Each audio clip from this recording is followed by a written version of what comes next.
Continuamos en Visión Integral. Bueno, la situación del SENASA explotó esta semana. Yo digo explotó porque hubo un cuestionamiento, una rueda de prensa de la Fuerza del Pueblo con los técnicos que tienen que ver con la seguridad social y la Secretaría de Salud.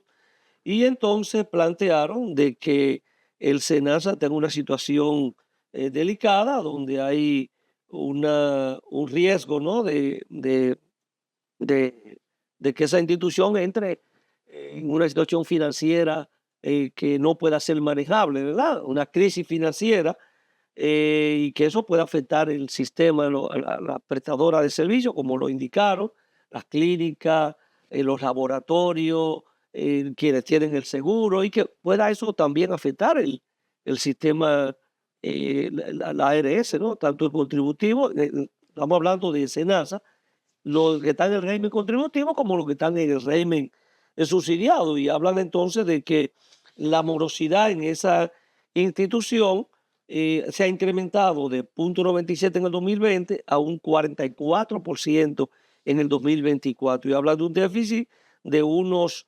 13.000, creo que son 3.700 millones, 3.372 millones de pesos en déficit.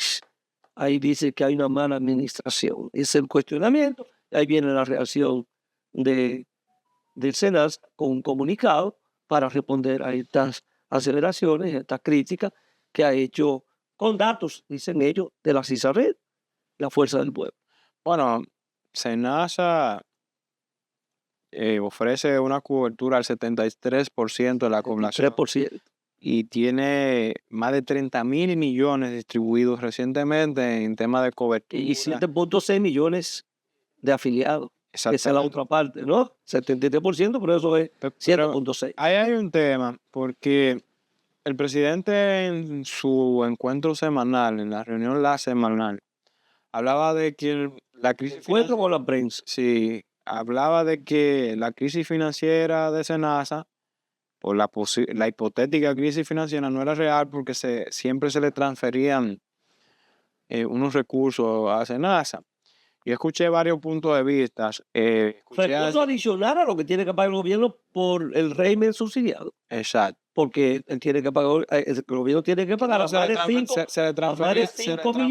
le transferían fondos adicionales por el tema de la medida que se tomó de incluir más de 2 millones de personas. Eso sí, porque eso está calculado, 2,4 millones, con una cápita de 321 pesos con 97 centavos. Eso tiene un valor. También escuché la postura de quien fue por mucho tiempo cabeza del SENASA, Chanel Rosa Chupán, y hablaba de el criterio y la advertencia que se hizo hace un tiempo de ingresar esa cantidad de personas de manera repentina. Que se hizo en el año 2024.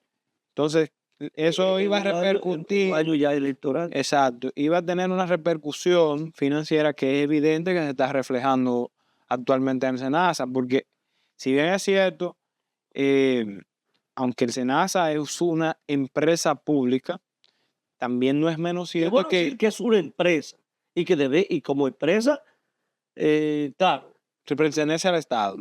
Sí, pero como empresa, aunque tiene que ver con la prestación de servicios de salud, debía tener beneficios, ¿no?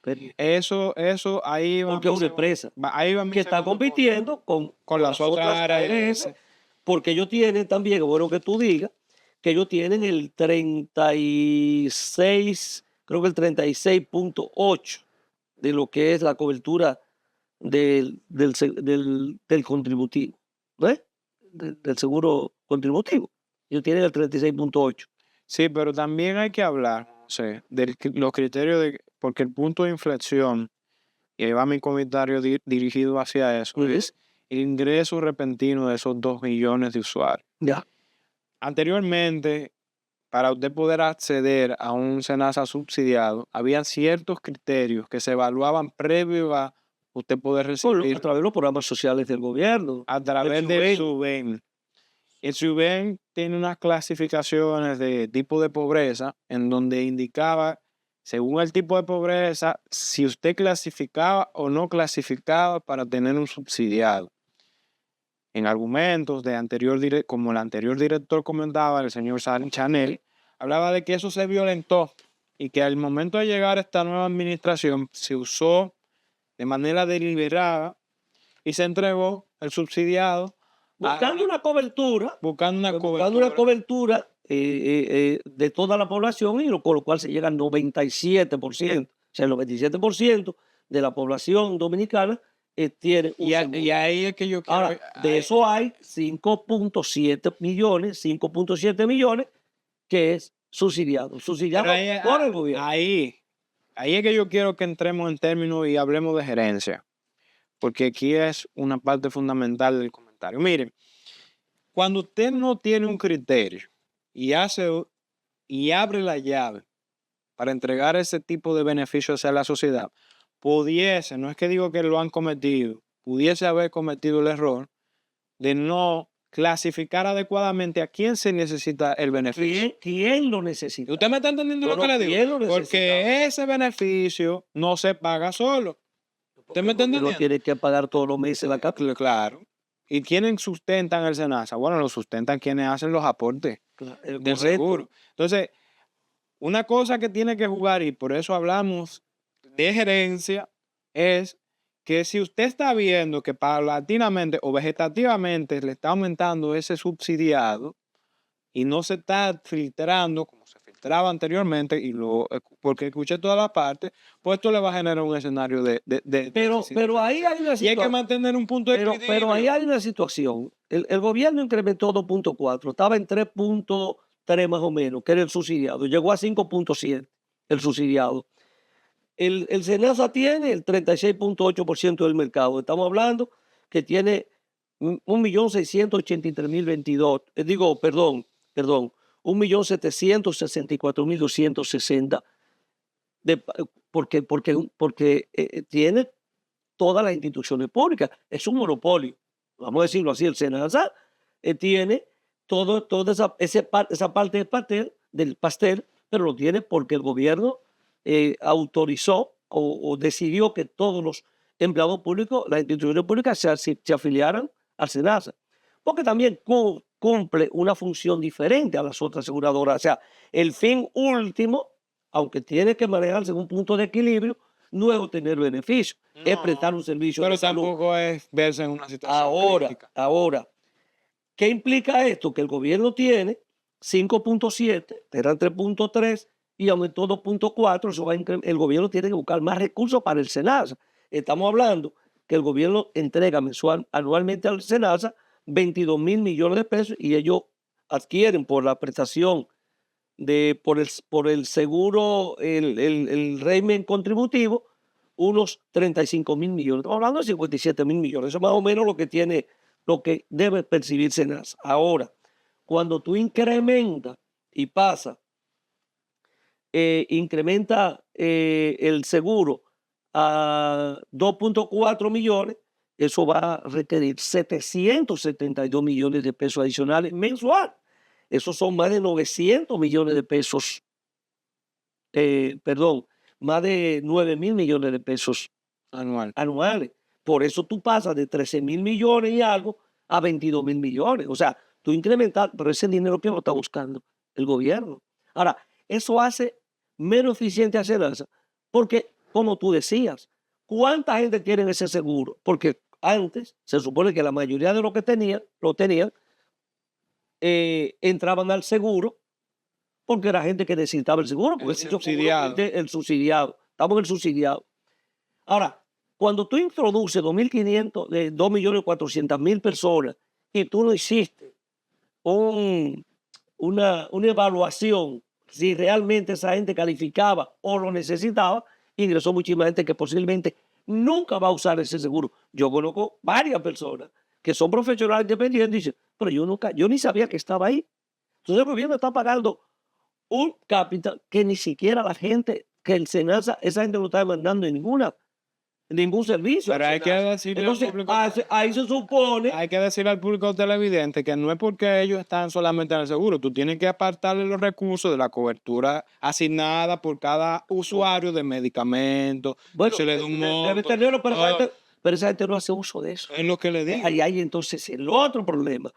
Yo estoy pagando una cápita contigo de 300 y tantos mil pesos a más de 2.4 millones de personas. No lo están usando, pero ahí hay unos gastos que tienen que cubrir porque tú tienes que apartarle, use o no lo use. El tema del medicamento.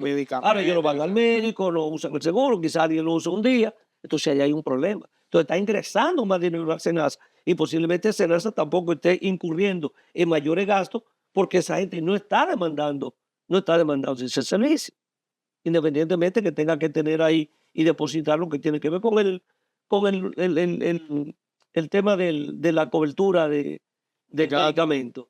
Entonces hay una situación bastante complicada que el gobierno tendría que ver porque necesitan esos 2.4, lo necesitaban, no creo que lo necesitaban. Hay muchísima gente, pequeños empresarios, gente que tiene un colmado, un negocio, un taller, muchísimas que no necesitaban, que era irlo formalizando y que se inscribieran ellos con una parte, exactamente, con un complementario, con una parte contributiva. Ahora la situación es bastante complicada. Hay que ver cómo va a salir el SENASA de esta situación. Si se va a aumentar la cápita que se está planteando, que se aumente 68 pesos más, con lo cual quizás se podría empezar a paliar la situación que tiene el SENASA en estos momentos. Si se aumenta la cápita de los 5.7 millones de afiliados. Entonces, eso ahí podría empezar a ayudar un poco a resolver esa situación. Pero es una situación. El SENASA no puede caerse porque el SENASA es un eslabón fundamental dentro del sistema de salud. Y afecta el sistema. Está afectando a los médicos, está afectando a la clínica, afecta a los laboratorios. La farmacia. Ahora, lo que no se puede decir es que el SENASA no quiebra porque es del Estado, es que no se puede manejar porque es una empresa con ese criterio. El SENASA tiene que manejarse con beneficio, aunque sea mínimo. Tiene que manejarse por lo menos en el punto de equilibrio, pero no puede manejarse con un déficit que el gobierno debe estar cubriendo. Hay que revisar todas esas cifras, hay que ver qué va a pasar.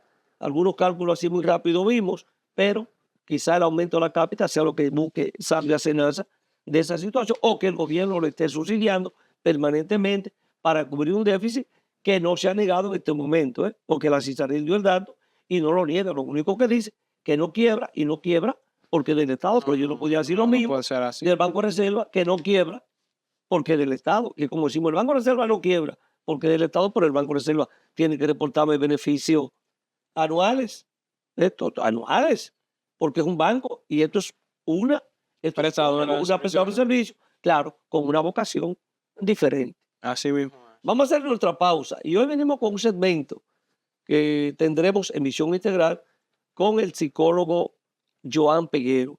Vamos a ver a Joan Peguero con su primera entrega en Visión Integral.